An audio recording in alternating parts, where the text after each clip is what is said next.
This is a red flag, no, as far as the transactions of a certain Mr. Willie Ong. The total amount of money transacted or money involved in the transactions with Mr. Willie Ong and others ay umaabot po ng 1.6 billion pesos. So, medyo nakakagulat, no? Number one, considering he's not a Filipino, he owns a corporation who likewise owns vast tracts of land. Third, yung kanyang korporasyon owns a warehouse where the shabu was delivered. So, it would seem that all this money transaction, parang merong masyadong malaking transaction itong Mr. Willie Ong. Na hindi naman siguro aabot ng bilyon kung ang iyong negosyo ay isang gas station at saka isang warehouse. So medyo nakakagulat. In this case, Empire 999 owns the warehouse where the shabu was delivered. Isn't that already a predicate crime?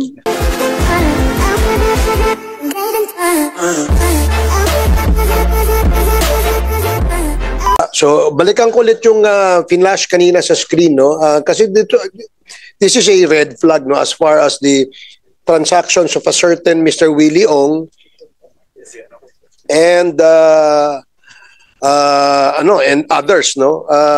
The total amount of money transacted or money involved in the transactions with Mr. Willie Ong and others ay umaabot po ng 1.6 billion pesos. So, medyo nakakagulat, no? Number one, considering he's not a Filipino, he owns a corporation who likewise owns vast tracts of land. Third, yung kanyang korporasyon owns a warehouse where the shabu was delivered. So, it would seem that all these money transactions, based on my personal, of course, I will not conclude in behalf of the committee, but only on my personal appreciation of the documents, parang merong masyadong malaking transaksyon itong Mr. Willie Ong.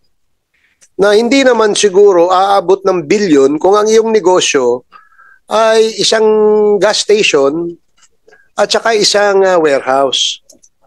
So medyo nakakagulat-gulat, no? Nakakagulat ito. That's why with this information that the committee received, it would be probably noteworthy for the agencies concerned to look deeper into this at para ma-validate po natin ito. And in this respect, siguro I think the Anti-Money Laundering Council, no, would probably look into this without necessarily disclosing to us the circumstances surrounding this transaction. So maybe kayo ang ahensya na dapat po mag-validate nito. I will share with you this information so that you will also have a guide as to paano nyo pong masusundan ito. Yes?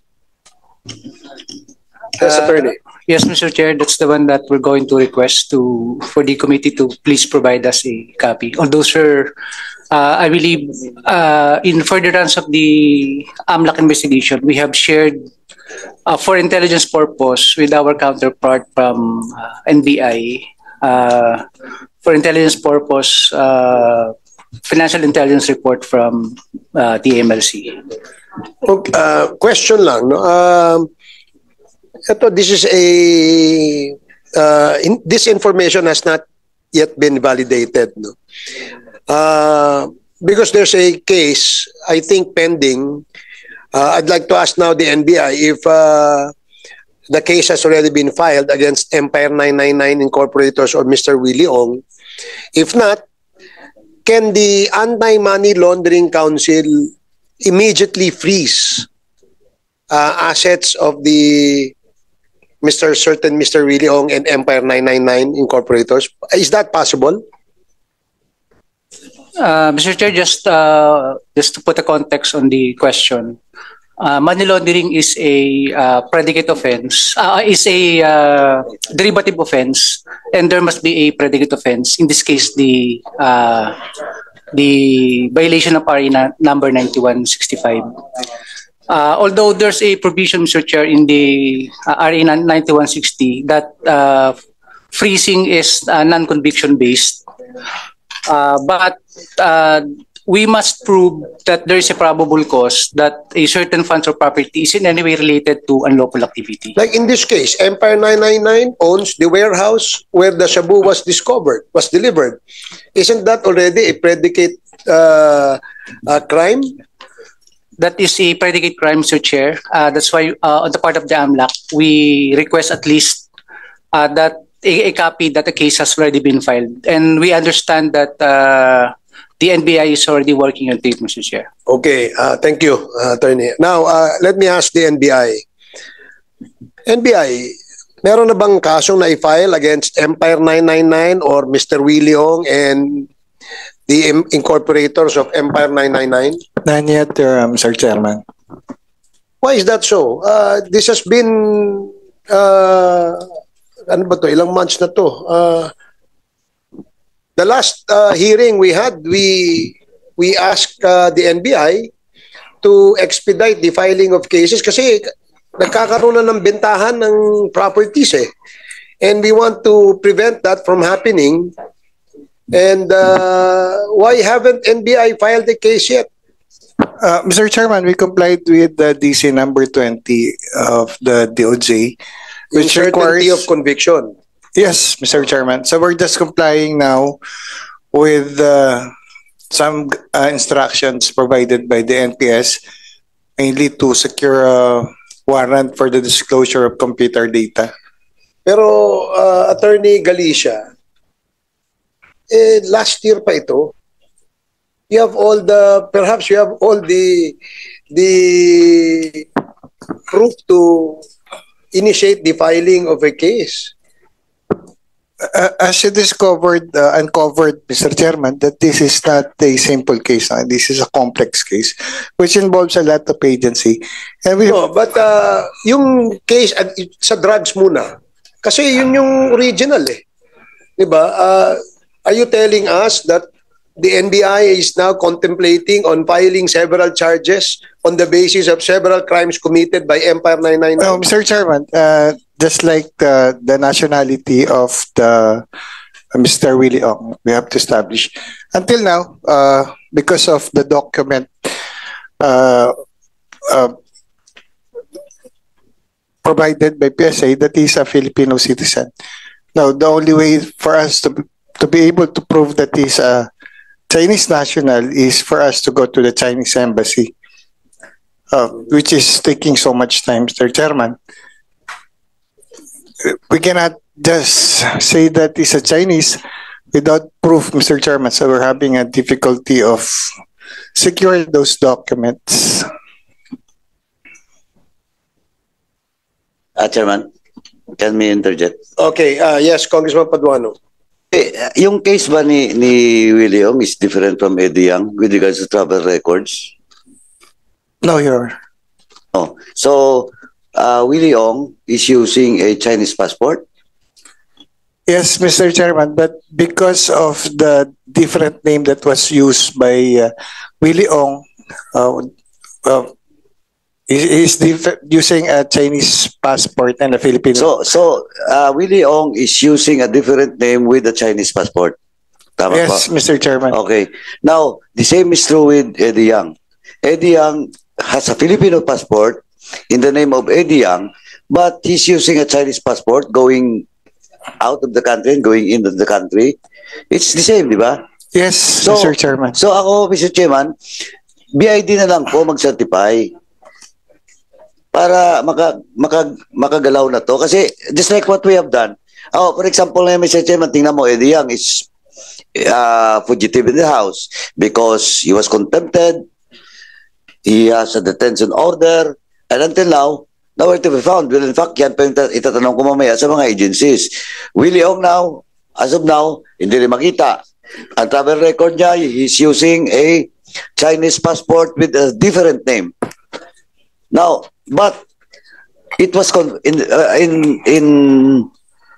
with regards to Eddie Yang, it was confirmed, Mr. Chairman, kasi yung picture niya, itsura niya, pati date of birth is the same. And that confirms that Eddie Yang is a Chinese citizen. So ako, Mr. Chairman, hindi pa ba nagawa ng BID at saka ng NBI yung process na ginawa natin kay Eddie Yang? Yes, BID. Mr. Chair, Yes, from sir. the end of the Bureau of Immigration, we cannot certify if there is if an individual is one and the same person. We only base our findings on the record that we have. We can provide whatever agency that is interested a copy of the passport, assuming that they did use it, and their travel records. But we cannot certify. We are not authorized to certify, and we do not have the power to certify that they are indeed one and the same person, Your Honor. Pero you can provide this committee the picture of Willie Ong with us. May Filipino passport ba siya? Meron. It would be the DFA to answer. We leave it to the May DFA. Filipino passport ba si Willie Ong? Okay, before you answer that, DFA, Congressman Paduano, since wala naman po tayo may tatanong ngayon dito sa ating mga Chinese nationals nandito, so maybe we can ask them to leave and go back to the BID detention center. I believe they're detained in the BID detention center, no? Yes, Mr. Chair.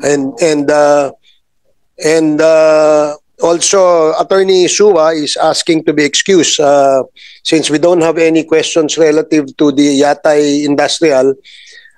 We expect you in the next scheduled hearings to attend. Yes, sure. Together with your clients, Yes, sure.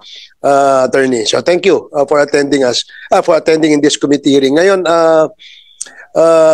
Congressman Paduano is asking the DFA kung meron bang Filipino passport si Mr. Willie Ong. DFA? Thank you, Mr. Chair. Yes, Your Honor, meron po siyang Philippine May passport. travel record. That's with that record is available with BI, Your Honor. When was the date issued to Willie Ong? The last passport of Willie Ong, Your Honor, was issued on 17 July 2019, Your Honor. 2019. So Yes, 2010 to 29 pa mag-expire. Yes, Your Honor. BID, yung Willie Ong that was issued by DFA with regards to a Filipino passport, may travel record ba yun? Mr. Chair, based on the travel database of the Bureau of Immigration, we do not have any entry of one Willie Ong who was born on May 29, 1977. No travel record, Your Honor. DFA, yung records with regards to the Willie Ong is the same, yung date of birth? Yes, Your Honor. Oh, the same case with Eddie Yang, Mr. Chairman. Eddie Yang has a Filipino passport in the name of Eddie Yang, but he is using a Chinese passport and a Chinese name. So, we only confirmed that indeed that was Eddie Yang because he attended in the second hearing, then nawala.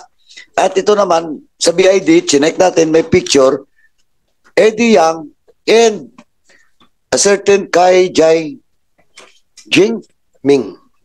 Jai Jing, and nakalimutan ko yung pangalan ni Eddie Yang, Yang Jiajing and is one and the same. That is why, ito conclusion to ng committee. Of course, you cannot certify, no? But ang sinasabi ko lang po, pictures, date of birth, and travel records will confirm. BID, may picture na kayo ni Willie Ong, di ba? Your Honor, we do not have any picture of the Philippine passport of Willie Ong because he did not use it to travel. Now, you should have secured that to DFA. Yun naman ang pinag-usapan natin, di ba? Yes, Your Honor. We're working closely with DFA and we found out that a Chinese individual by the name of Kai Kimeng, who has the birthday of, who was born on 24 July 1977, looks strikingly similar to Willie Ong with the birthday of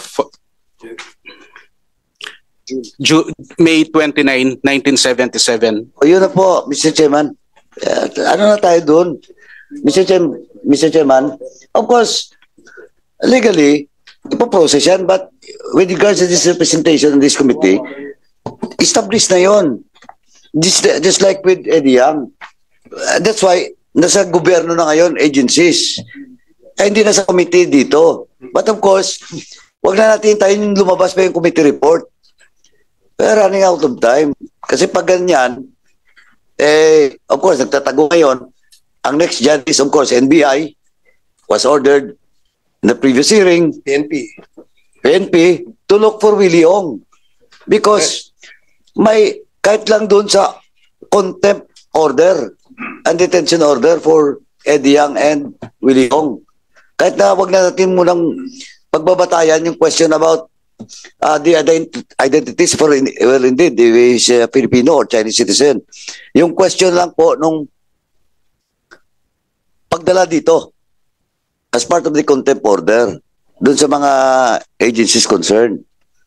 Now, but of course, habulin talaga natin ang properties na ngayon, and sabi ko na nga, it's the LRA na ngayon, tsaka the OSG. Diba? So I hope, if you cannot produce Willie Ong and Eddie Yang, may problema tayo dyan. Chairman, thank you. Thank you, Congressman Paduano.